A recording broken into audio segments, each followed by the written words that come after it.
What if I told you that the most magnetic quality a person can possess is not youth, wealth, or charm, but the quiet certainty of someone who has audited his own soul and found it sufficient? Picture a candle set on a pier during a raging storm. Wind howls, rain lashes sideways, yet the flame does not even flicker. Passers-by stop, mesmerized, wondering what hidden fuel sustains so small a light against such violence. Now, picture that candle carried inside a man's chest.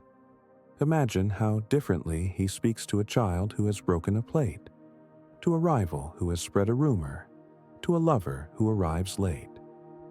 Calm becomes a gravitational field. People move in its orbit without realizing why. The unspoken truth most overlook is that calm, true, practiced, bone-deep calm, is the rarest currency in the modern world, and those who learn to mint it are rewarded in every arena, including the subtle calculus of admiration between women and men. We live in an age that hires anxiety as its town crier. News feeds thrive on outrage. Marketing weaponizes your fear of missing out. Even leisurely scrolls fill the bloodstream with cortisol. In such a climate, composure is rebellion. Yet composure is not genetic. It is engineered, habit by habit, thought by thought, often guided by blueprints drafted 2,000 years ago by men who wrote on wax tablets under torchlight while legions massed at their gates. Their names, Marcus Aurelius, Seneca, Epictetus, echo through bookstores. Yes, but their craft is best tested in laundromats and boardrooms, at funeral vigils and first dates, precisely where today's storms gather. Tonight we open that blueprint.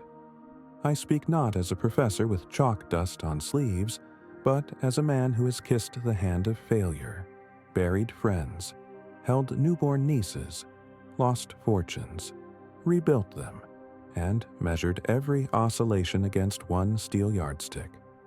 What is inside my command, and what forever lies beyond it? That yardstick is Stoicism's spine. I lay it before you not as dogma, but as a walking staff for uneasy roads. By the end of our time together, you will possess tools, not slogans. Tools to transmute irritation into understanding, attraction into partnership, ambition into service. Women, I assure you, notice such transmutations long before the alchemist himself believes his own power. Our voyage spans 3 long watches of narrative. This first watch will show how the Stoic concept of inner citadel forms the keel of respect. Self-respect first, and therefore the respect of anyone perceptive enough to feel its vibration.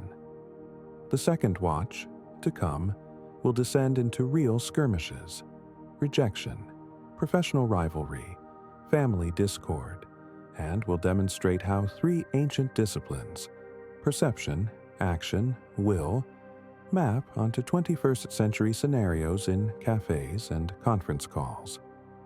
The third watch will lift our eyes to the horizon of legacy, how a serene mind shapes communities, children, even strangers who overhear a single sentence on a train. Along the way, I will stitch in threads from Buddhism, Aristotle, Viktor Frankl, and, yes, a few findings from MRI machines that confirm what torchlit journals intuited long ago. All in plain speech, all in one continuous river of narration, because a scattered mind cannot teach cohesion. So let us begin at the point most self-help manuals skip, the curtain of humiliation.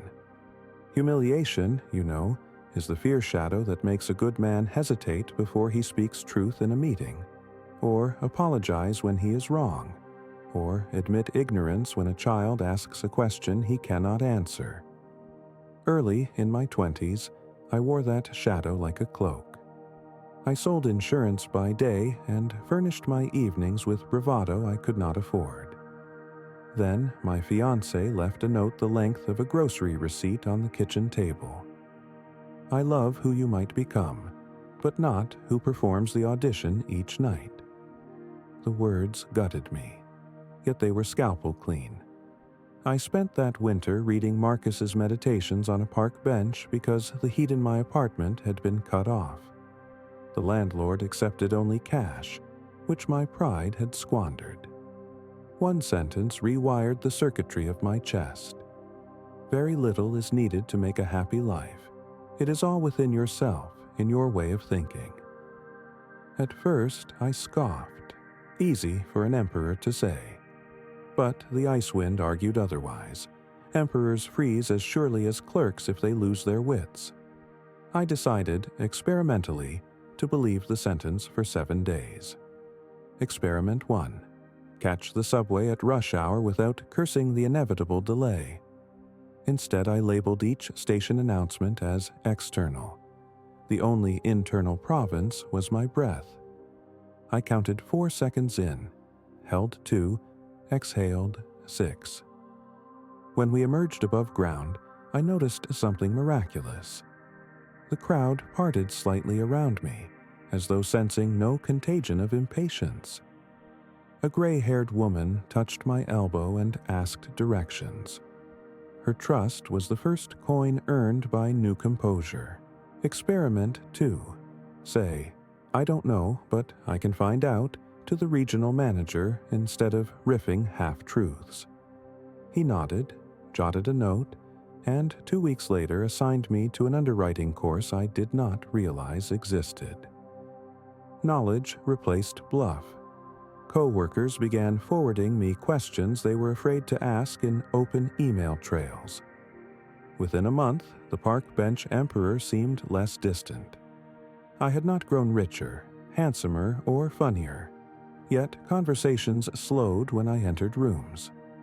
Women I met at art shows, where I went because the ticket was cheaper than heating bills, spoke longer, laughed softer, and often circled back to a remark I barely remembered making.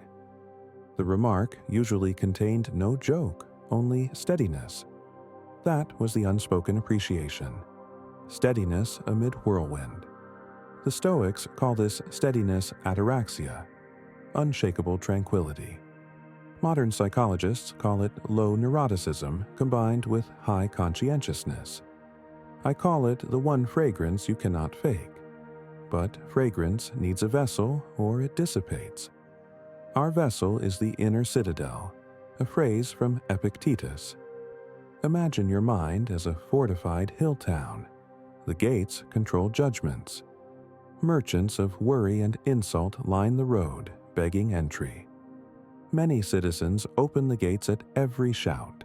Thus, the market inside teems with petty goods and stolen time. The Stoic keeps guards at the gate. Each thought is asked, "Are you within my control? Will you profit virtue?" If not, the gate remains shut. The hill retains peace. You may wonder, does such guardedness not make a person aloof? My experience says it makes one hospitable. When you no longer fear thieves, you can host guests with open pantry. Women notice this hospitality in subtext. The way you listen without forming a counterattack. The way your eyes do not dart toward the door at each vibration of phone. Children, dogs, even cynical colleagues notice it too. Let me illustrate with a scene from last Thursday. I mentor a startup founder who can recite server metrics faster than poetry, but dreads investor Q&A. Minutes before a critical pitch, he paced the corridor, sweat polka-dotting his collar. I asked him to name aloud the worst insult the investors might hurl. He said, "Your idea is naive, and the market will eat you." I replied, "Good. Now decide who controls market forces." He said, "Not me." "And who controls readiness to iterate?" "Me." "Then your only task is to demonstrate readiness, not forecast markets." He inhaled, nodded, walked in. The meeting transcript later showed the investors did, in fact, call his timeline naive. He answered, "Possibly. Here's our contingency budget. Funding followed. Afterwards, his operations lead, a sharp-eyed woman who speaks little, pulled me aside and said, "Whatever you told him, it just made him 10 times more attractive." I told her to thank Epictetus. At this point, you may suspect a paradox. If tranquility is inner, why does it magnetize outer admiration? The paradox dissolves when you realize how many people walk the world hungry for a reliable emotional climate. Like travelers choosing where to build a house, they test soil for quakes. A steady person is geologically appealing. Romantic literature frames it as someone being grounded. Stoicism offers the engineering manual. Now, a caution. Many novices confuse Stoic calm with suppression. Suppression is a lid clamped on a boiling pot. Eventually, steam whistles through seams. Stoic calm is lowering the flame by deciding which ingredients deserve heat. Emotion remains, but tempered. Marcus wept for his friend Varus. Seneca trembled before Nero. Epictetus walked with a limp from a master's beating, yet joked about the weather. Humanity intact, but governed. Governance requires daily councils. My council meets at dawn. Journal 3 columns, event, judgment, action. Yesterday's event, client delayed payment. Judgment, threat to my solvency. Revised judgment, inconvenience, not threat. Action, send polite reminder, adjust cash flow sheet, enjoy breakfast unfrazzled. 10 lines, 5 minutes, city fortified. Over months, this habit repaints neural pathways. The amygdala fires less like an alarm and more like a distant car horn, noted but not obeyed. Perhaps you crave a more visceral method. I recommend cold water. Stoics prescribed winter walks in thin cloaks. Today's variant is a 30-second cold shower. The purpose is to converse with discomfort under safe conditions, so that later discomforts recognize a familiar handshake rather than an ambush. The first gasp teaches a presence faster than any seminar. After a week, you laugh when baristas get your order wrong. After a month, you shrug when stock prices sneeze. At this juncture, allow me a brief detour into Buddhist thought for cross-pollination. The Buddha taught impermanence. No sensation, pleasant or unpleasant, persists. Stoic indifference to externals parallels this insight. Together, they produce a serene daring. If praise fades, why chase it? If blame fades, why fear it? Remain courteous, yes. Courtesy oils civic gears, but hold no desperate claw in any outcome. One who stands thus seems paradoxically more desirable because he can afford honesty. And honesty, delivered without malice, is rarer than rubies. But serenity is not laziness. Here we must speak of discipline.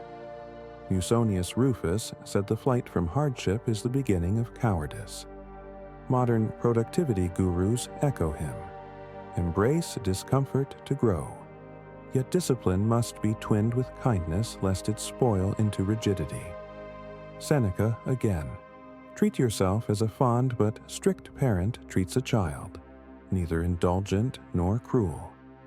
When you miss the cold shower because the baby cried at 3 a.m., the proper response is not self-flagellation but recalibration. Today's hardship becomes patient listening to a colleague's rant without rolling eyes. Virtue is adaptable. I would be remiss not to address romantic dynamics explicitly, given our title. A woman's appreciation, in my observation, registers on 3 dials: safety, presence, aspiration. Safety is not mere brawn. It is the signal that your mood will not detonate over trivialities. Presence is attention undistracted by internal monologues of deficiency. Aspiration is trajectory, not what you own, but what you craft daily. Stoic practice tunes all 3 dials. safety from emotional self-control, presence from mindful perception, aspiration from disciplined action. The result is subtle but unmistakable. She relaxes. You relax in response. Conversation deepens. Laughter softens. Conflict, when it arises, becomes exploration, not combat. The unspoken truth revealed. We near the close of this first watch. Allow me to recount one last vignette. Last year, a friend invited me to his wedding on a cliffside vineyard.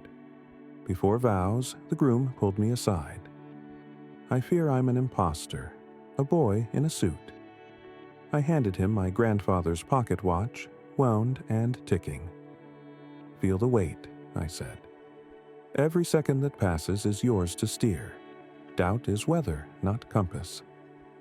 He breathed, straightened, walked to the altar with steady steps. Later, his bride whispered. He stood like a lighthouse. The watch cost $10 at a flea market. The steadiness, many cold dawns and journal lines. Tools, not trinkets. In our next session, we will journey into thicker fog. Jealousy, layoffs, illness.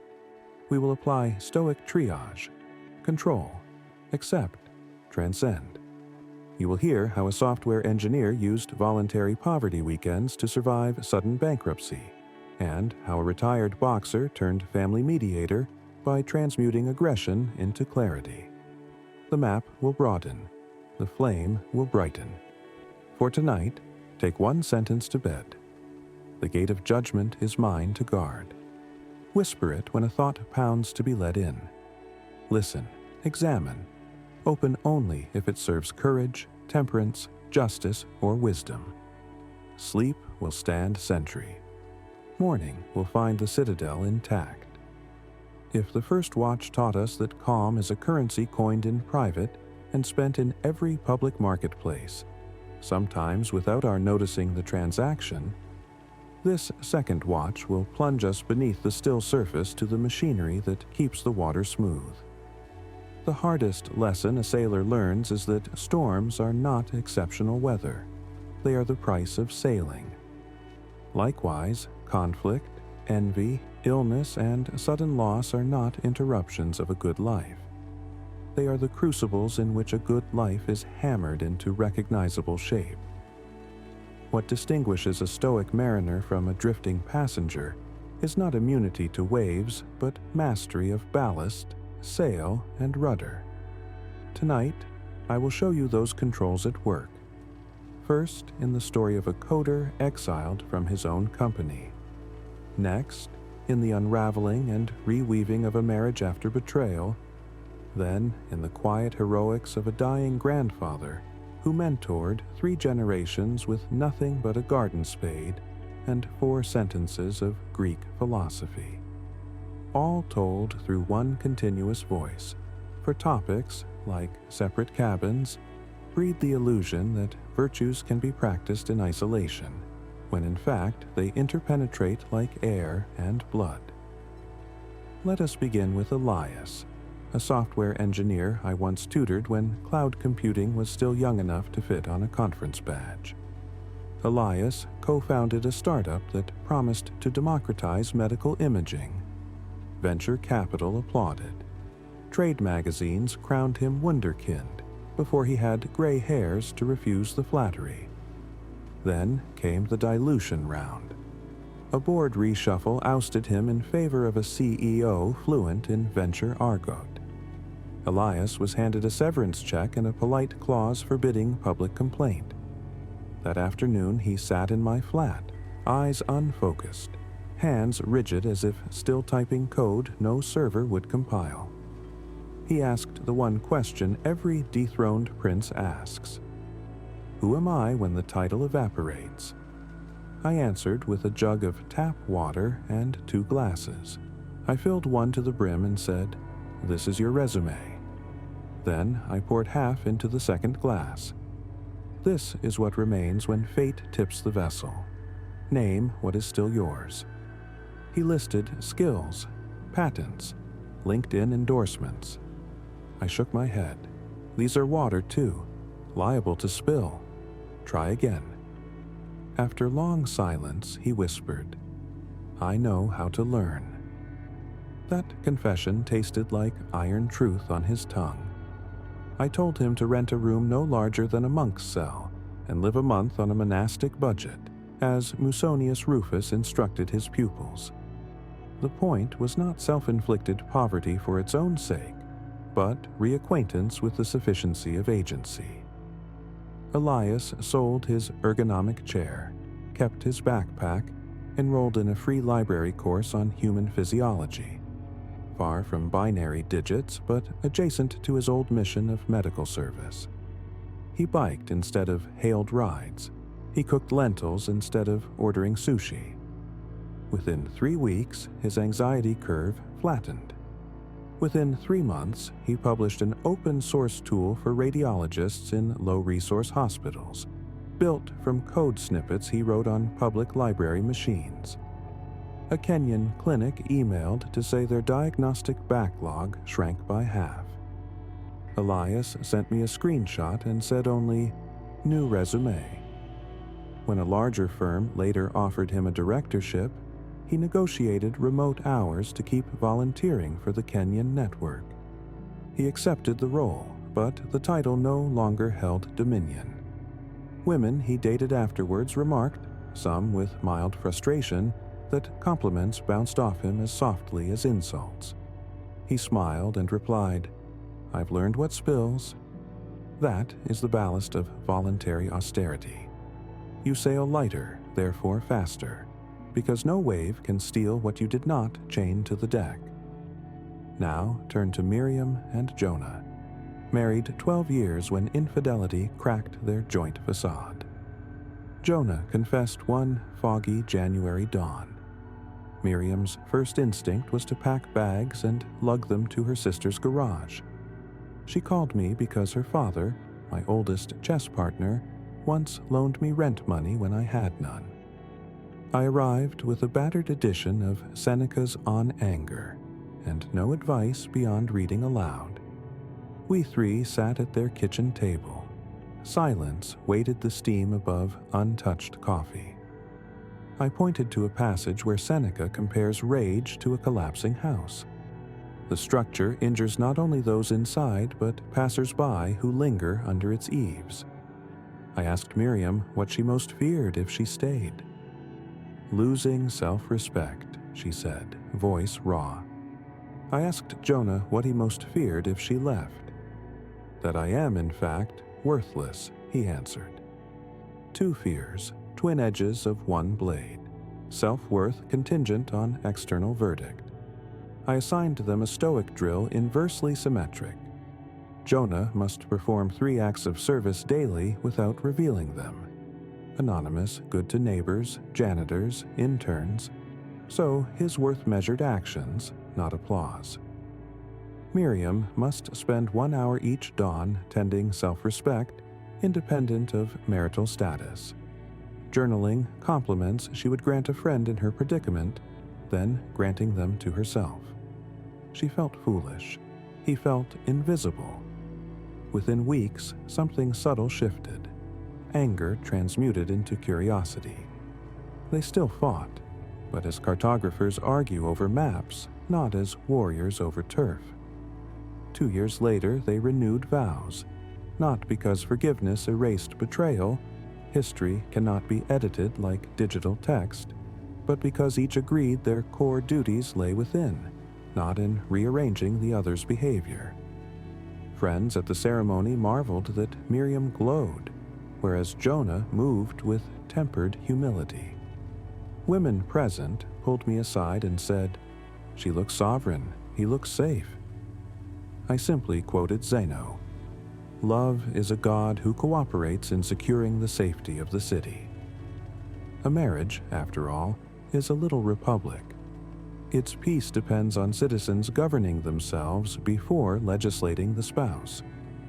You might ask, how does such gravitas translate to casual arenas? After-work drinks, first impressions, networking lunches where hidden hierarchies buzz. Observe Armand, a project manager whom office gossip labeled Sphinx. He spoke rarely, met deadlines, and carried a pocket notebook. During status meetings, he jotted each colleague's concern, then asked a single clarifying question that sliced through verbal foliage.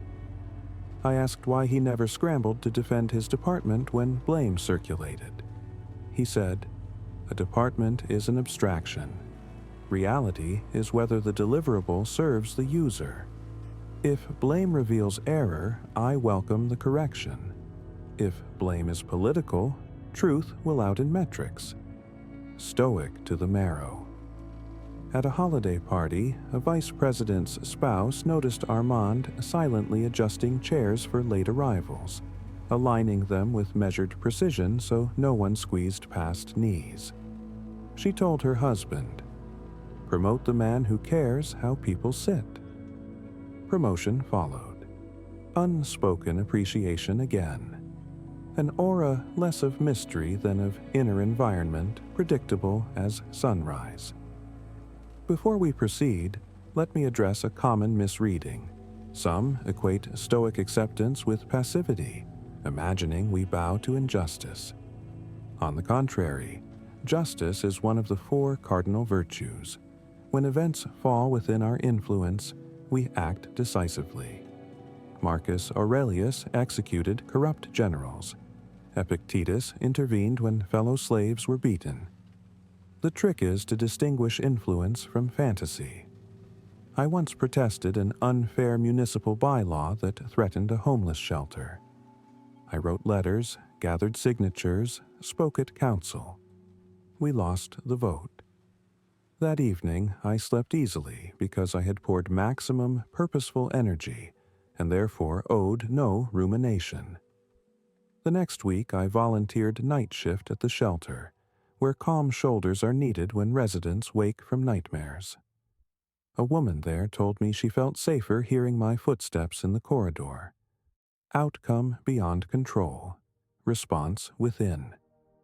That response ripple matters more than victory headlines. At this stage, you may crave methodology rather than parable. Very well, but remember, methods described too clinically turn to dust when emotion surges. Therefore, let us smuggle method inside a story. My favorite teaching contraband. During the pandemic lockdowns, I coached a small cadre of strangers over video calls on what I dubbed the Triad Day. Morning was perception, afternoon action, evening will. Perception practice. Select any piece of distressing news. Write 2 columns. Facts verified, opinions appended. Cross out opinions. Contemplate the skeletal facts until anxiety cools. Action practice. Choose one neglected chore requiring less than 15 minutes. Execute with full presence, no podcast. We'll practice. At dusk, read a single page of meditations aloud.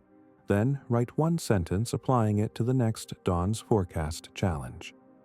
We did this 90 consecutive days. One participant, a bartender furloughed without pay, used her action slot to update her grandmother's broken flip phone. The old woman could now video chat.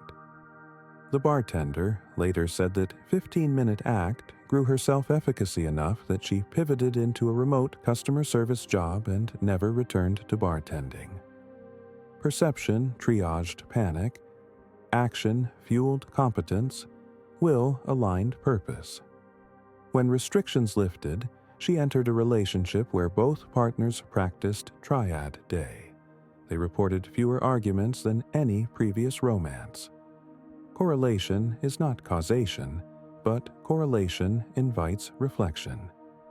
Now, some exciting news. Our channel now offers a members club. By joining it, you'll unlock exclusive benefits, deeper content dives, and personal insights. Join us on this journey, and let's build a meaningful life together. And I also humbly ask you to leave a comment, as it helps my channel immensely. If you do not know what to comment, just write "better every day," so I know you reached this far. And don't forget to subscribe for more content like this. Also, I have linked some books on Stoicism that helped me become the man I am today, and will also help you achieve a Stoic mindset. Let us zoom out to the cosmic vantage for a moment, lest techniques shrink into utilitarian self-help. Seneca wrote of the sublimitas, the sublime perspective gained by imagining Earth from the moon. Modern astronauts echo him.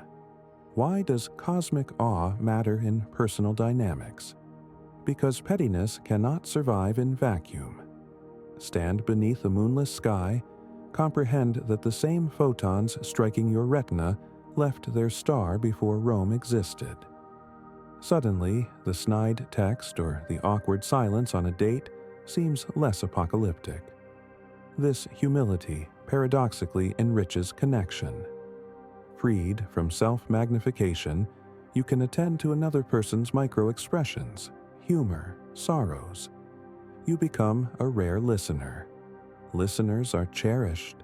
Even the brashest extrovert eventually seeks the harbor of a calm ear.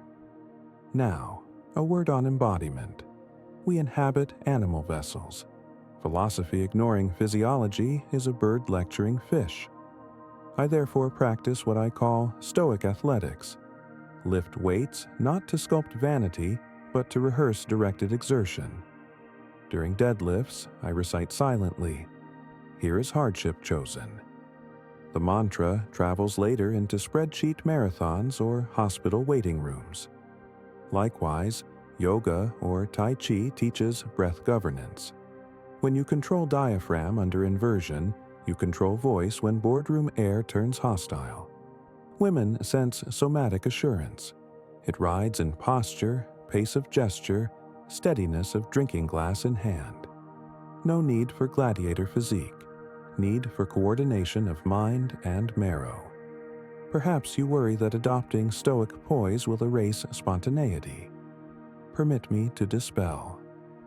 Spontaneity seated in composure blooms wider because it fears no judgment. I recall dancing in a metro station during a delayed commute. Everyone else scrolled phones. A young woman joined me for 30 seconds silent jig. Then we parted without names. Later, she emailed. My business card had slipped from my pocket, and wrote, "I trusted the moment because your eyes were empty of need." Emptiness here meant fullness of self-containment. She is now a friend whose ceramic art graces my shelf. We must address grief, for grief visits every philosophy sooner or later. My mentor, Father Elias, not to be confused with the coder, died of pancreatic cancer at 79. Near the end, he asked me to read him his favorite line from Cleanthes. "Lead me, Zeus, and you, fate, whithersoever you have assigned me. I will follow without hesitation, but even if I hesitate, I shall follow nonetheless." He said, "Tell them, your listeners, that courage is not pursuing immortality, but serving one's post until relieved." After the funeral, I delivered a eulogy broadcast via shaky live stream to a congregation forbidden to gather. I reminded them that the same calm they admired in him now belonged to them if they maintained his inner practices. Nightly audit, humble toil, generous silence. Weeks later, his granddaughter wrote that she overcame panic attacks by reciting Cleanthes before sleep. Stoic inheritance outlives biological bequests. Let us tether these narratives back to the thesis.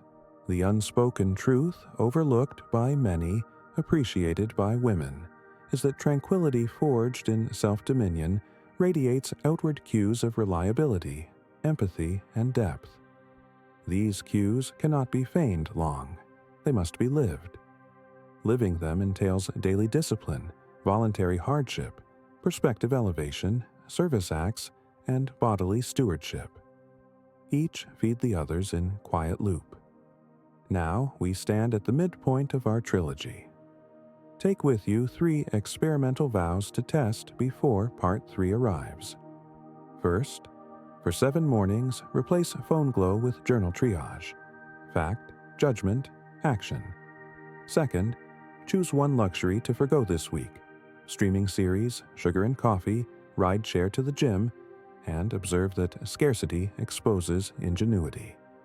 Third, each evening speak one sentence of genuine praise to someone, face-to-face or by voice, not text. Watch how attention sharpens in the giver even more than the receiver. Do this, and when we reconvene, you will greet my words not as lecture, but as reflecting pool of experiences you already tasted. Part 3 will then tackle legacy, mentorship, fatherhood literal or figurative, civic duty, and how Stoic composure scales from inner citadel to city walls. We will visit a rural school where boys once brawled daily until a teacher introduced Marcus via rap lyrics. We will study a startup that budgets voluntary adversity days for staff. We will watch a widower use gardening to teach grief-struck neighbors impermanence. The lens will widen, but the center will remain your breath, your gate of judgment, your candle flame undisturbed by storm. Until then, guard that flame. Cold shower tomorrow dawn, notebook ready, smile unadvertised. Let curiosity replace craving. Let discipline replace dread. And when someone, perhaps a stranger on a platform, remarks that your presence feels oddly restful, remember to nod gravely. You are simply practicing what emperors once wrote by torchlight, what monks chant before sunrise, and what every soul secretly longs to witness. A human being who keeps his own weather. Imagine a bow left on the battlefield after its archer has fallen. The wood still retains the curve of latent power. A breeze twangs the string, and distant travelers pause, sensing meaning in the vibration though no arrow flies. So it is with character. Long after breath stops, gestures once practiced ripple outward through students, children, co-workers, strangers who merely glimpsed a fragment of steadfastness and, without knowing why, corrected their own posture. Tonight we speak of legacy, not the bronze-plated kind etched on bank facades, but the living weave of influence that grows wherever a disciplined mind spent itself quietly and faithfully. If our first watch mapped the citadel and the second drilled its soldiers, this third and longest watch surveys the lands the citadel protects. Families, teams, neighborhoods, cities, perhaps centuries. I will tell you of a teacher who tamed fistfights with Marcus-inspired rap, of an entrepreneur who institutionalized hardship holidays, of a widower who taught grief literacy with bean seedlings, and of the moment I myself handed a garden trowel to a boy who had never seen his father sober, and watched the boy's shoulders loosen as soil crumbled through his fingers. All in one breath-long narration, for chapters would tempt you to skim, and legacy cannot be skimmed. It must be inhabited. Consider first the rural school of St. Florian, tucked between wheat fields and a shuttered textile mill. When the mill closed, fathers idled, tempers fermented, and sons echoed that static by trading punches behind the cafeteria. A new language arts teacher, Lucia Carvalho, arrived with a suitcase of hand-me-down books and the obstinate hope that words could disarm fists. She quickly learned that essays on metaphor elicited yawns, but beats and rhymes commanded attention. So she spliced Marcus Aurelius into hip-hop cadence. Yo, I wake at dawn, the cosmos in my palm, can't choose the storm, but I can choose my calm. She recited, then challenged the boys to top her with their own Stoic bars. Bravado demanded responses. One swaggering 13-year-old rapped, "You call me poor, I call it training. Pain's the forge, see iron gaining. The room erupted, not in violence, but laughter suffused with surprise at their own eloquence. A month later, suspensions for fighting dropped by 2/3. The boys still wrestled, but pre-fight they quoted Epictetus, "If you're provoked, check who holds the gate." That pause often diffused the duel. When I visited, Lucia admitted she wasn't sure the philosophy would stick beyond graduation. I told her seeds obey laws indifferent to our forecasts. Some sprout years after sowing. Weeks ago, she wrote to say one former brawler now mentors younger recruits at a fire academy using the same rap as morning drill. Flame passed forward. Now travel to Berlin, where a technology firm called Helix Forge schedules voluntary adversity days. On those Fridays, no salaried luxury may be used. Staff take public transit, design presentations on 5-year-old laptops, eat lentil stew from communal pots, and finish with a cold hosing in the courtyard, winter included. Investors once scolded the CEO, Malik Khan, for risking productivity. He answered, "I sharpen axes. Throughput is a byproduct." Data vindicates him. Employee retention doubled, and burnout metrics halved, because colleagues trust teammates who have witnessed one another shivering without complaint. During the Ukrainian refugee influx, Helix Forge repurposed adversity days into volunteer shifts at processing centers.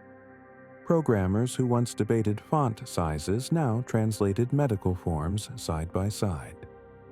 One volunteer, Anna, told me she fell in love with a coworker after watching him calmly soothe a child vomiting from bus exhaustion.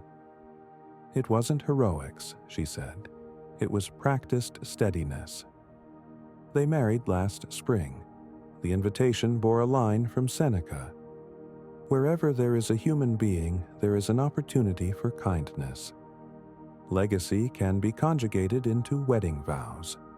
Let me pivot to the widower, Mr. Ocampo, aged 83, my neighbor when I rented an attic flat during graduate years.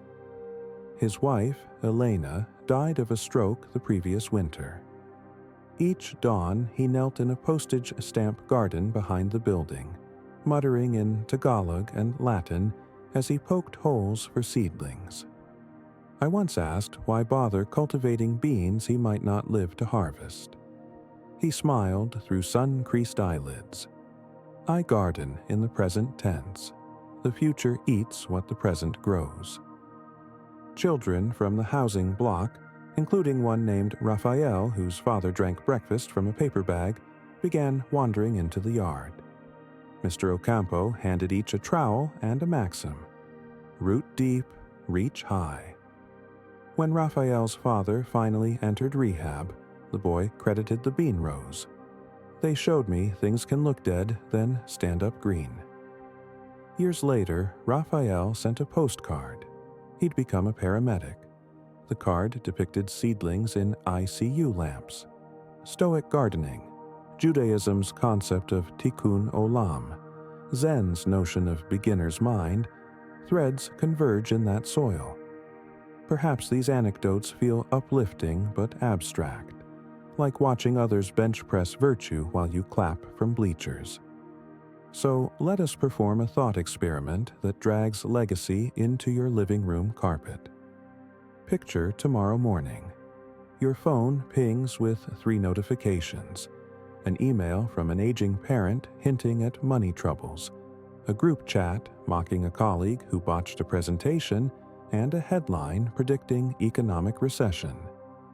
Most days you swipe, grimace, pour coffee with pulse already elevated. Today, try the Stoic legacy filter. 3 questions etched on my study wall.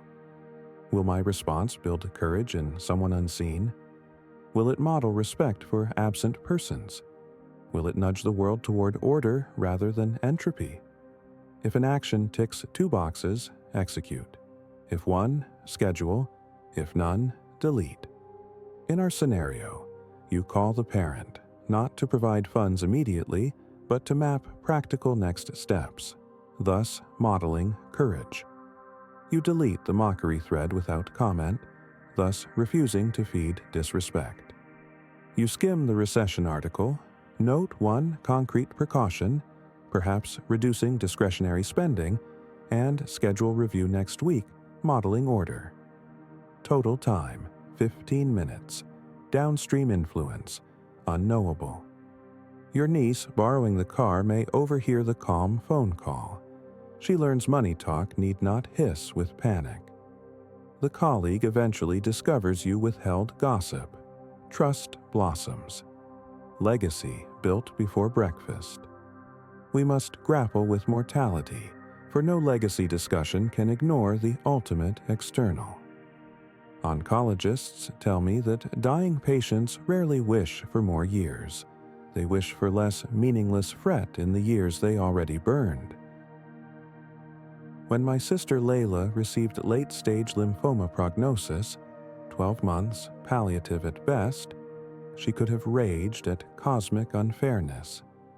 Instead, she conducted what she called her farewell garden tour. Each week, she visited someone to teach a favorite practice: baking sourdough, repairing denim, memorizing Rumi. She died 8 months in, but her funeral slideshow showed dozens of apprentices kneading dough, patching jeans, reciting verses in accents she never mastered. One teenager wept. She taught me to stitch not just fabric, but days. 2 months later, the teen launched a community mending circle. Grant money followed. A Stoic might say Layla converted fate's fixed withdrawal schedule into a circulation of virtue. Women, it turns out, appreciate men who treat time likewise. Not hoarding hours for ego pursuits, but investing them in skills that echo. Let us descend into a darker cavern, the legacy of apology. I once facilitated a reconciliation between a retired boxer, Theo, and his estranged adult daughter, Clara. Theo's temper had broken her adolescence like a branch under boot. Years later, he studied Stoicism in anger management court sessions. He learned to pause at the spark, not at the blaze. He wrote Clara 12 letters unsent. The 12th he asked me to deliver. It opened. I do not seek your forgiveness. I seek to practice self-governance deeply enough that your memory of me ceases to burn. Clara agreed to tea. During the meeting, Theo used Epictetus's dichotomy. Your pain is outside my control except where I add to it. My control is to listen without defense. He said little else. Clara eventually described teenage nights hiding in closets. Theo wept, but did not interject. Their relationship remains cautious, yet last Christmas she texted a picture of Theo's grandchild under a blanket he had sewn in penitential sewing class. The blanket bore embroidered Greek letters, Logos Pharon, bear the reason. Apology, when stoically executed, seeds a legacy of safety where violence once grew. Grandchildren sleep warmer. Now, I must confront an objection I hear from high-achieving mentees. If I lower emotional volatility, won't I lose competitive edge? Investors respond to passion, romantic partners to intensity. I reply with the image of a blacksmith's bellows. Passion is heat. Discipline is the bellows' rhythm. Without rhythm, flame sputters and metal warps. The most formidable warriors of antiquity practiced ataraxia before battle, so sword strikes were guided by clarity, not frenzy. Modern sports psychologists reach identical prescriptions. Peak performance occurs at optimal arousal, not maximal. A calm competitor accelerates when chosen, breaks when prudent, and thereby finishes races where frenetic sprinters collapse. Partners sense this sustainability and trust it above charisma. Let me ground philosophy and biomechanics one final time. Heart rate variability. HRV research shows that trained breath patterns widen the intervals between beats, signaling parasympathetic resilience. Couples counseling data correlates high HRV in partners with lower divorce rates. My own practice, 6 breaths per minute for 5 minutes at dusk, mouth closed, belly rising. I picture Marcus writing by oil lamp. Women I have loved mention my pulse slows theirs when they rest a head on my chest. That is not romance novel fluff. It is vagus nerve resonance shaped by discipline. We near our last story, the garden trowel scene promised earlier. A community center asked me to run a weekend workshop for boys suspended for truancy. The curriculum budget was $0. I brought seed packets scavenged from discount bins. One boy, Davin, 13, tattoo ink already etching forearm, refused to touch dirt. He said, "Soils for worms and dead people." I answered, "Exactly. Decomposition is cooperation."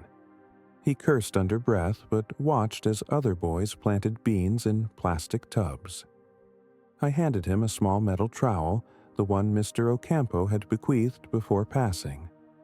I told Davon its previous owner used it to bury anger. Something flickered behind his eyes. He sank the blade into soil. Weeks later, photos arrived. Davon grinning before green shoots. The coordinator explained that he now volunteered in the center's kitchen, cleaning dishes unsolicited. He told her, "If plants can flip from seed to stem, I can flip from mad to useful." The trowel rests in his locker. Legacy travels hand to hand, not memo to inbox. Perhaps one day his partner will trace the handle's worn grain and feel faint admiration without knowing the lineage. It is customary near the end of such talks to supply a checklist, but checklists incite the illusion that wisdom can be outsourced to lamination. Instead, I leave you with a parable whose moral you must extract nightly. A young potter asked an elder how to glaze bowls so customers return. The elder said, "Glaze the inside until it holds water. The outside will shine by consequence. That is all Stoicism requires. When your inner bowl is watertight, judgments disciplined, desires moderated, the glaze catches incidental light. Women and men alike see the sheen and deem it attractive, even if they cannot articulate why. Yet water evaporates. Bowls chip. Therefore, legacy is maintenance. Maintain by triaging thoughts at dawn, embracing chosen hardship, expanding vantage, acting with justice, grieving honestly, apologizing without demand, breathing with rhythm, planting something that will outlive you, and mentoring someone who cannot repay you. Do this until habits ossify into marrow. Then, when storms slam the harbor, your candle, as in our opening image, will remain upright. Travelers will pause, warmed. Some will ask your secret, others will silently copy your gait. You may never know, but they will, and those they influence will, and so forth, until the arrow's arc is lost in distance while its ripples lap new shores. I close with the final words my grandfather spoke before sleep overtook his last dawn. Guard the gate, grow the garden, give the seed. While I live, I intend to obey. Now the obligation passes to you. May your calm breed safety, your discipline breed trust, and your legacy, whether measured in rap lyrics, resting heartbeats, reconciled families, or beans climbing prison fences, testify that the unspoken truth has at last been uttered through deeds. Tranquility is the highest form of charisma, and those who master it grant the world its most underrated gift, relief. Farewell, fellow candle-bearer. The storm is still outside, but inside us burns a flame gusts cannot touch. Guard it, share it, and walk on. Now, if any part of this message has been helpful to you, leave us your like and comment, helping the algorithm recommend it to someone who needs it at this time. Don't forget to subscribe so you don't miss new videos. And if you look through the videos we've already uploaded, you're sure to find something to take with you. Have a good day.